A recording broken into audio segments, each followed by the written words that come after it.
Today we'll be reading from two verses. The first was from Proverbs chapter 18, verse 12. Haughtiness goes before destruction. Humility precedes honor. The other one comes from Proverbs, the 16th chapter, verse 18. Pride goes before destruction, and haughtiness before a fall.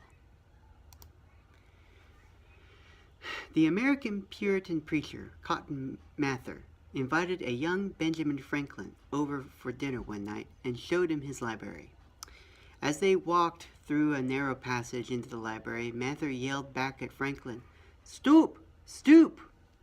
Franklin didn't understand the exhortation until it was too late, bumping his head on the low beam.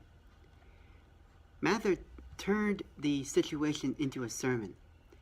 "Let this be a caution to you not to always hold your head so high.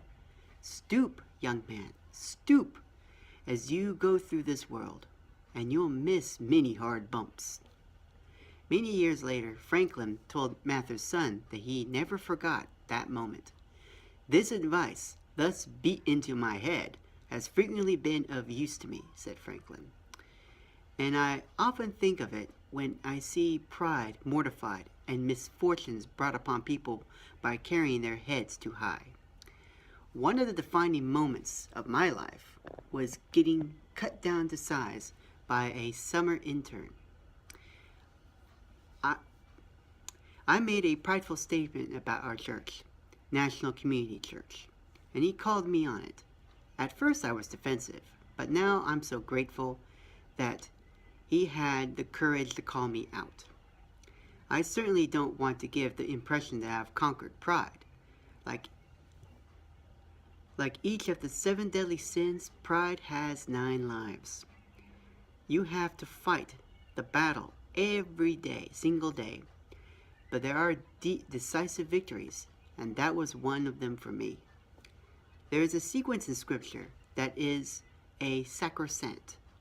Pride goes before destruction. Likewise, humility comes before honor. In the spiritual order of things, it is inviolable.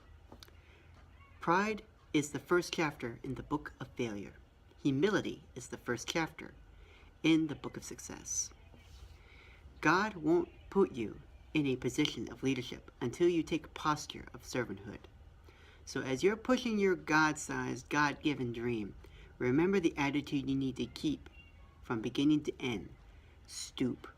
And meanwhile, here's a tip. There are 2 ways to get humility. You can humble yourself or let God humble you. Choose the former so you don't have to experience the latter. How can you make yourself less conspicuous so that others can see God in you more clearly? Let's heed the words of Mr. Batterson here. Pride can really damage us if we let it overtake us. With that in mind, be humble in all that you do. Think like a servant, not like a master. For as the scripture says, pride comes before we fall. May God bless you, and may these words encourage you. God bless you all.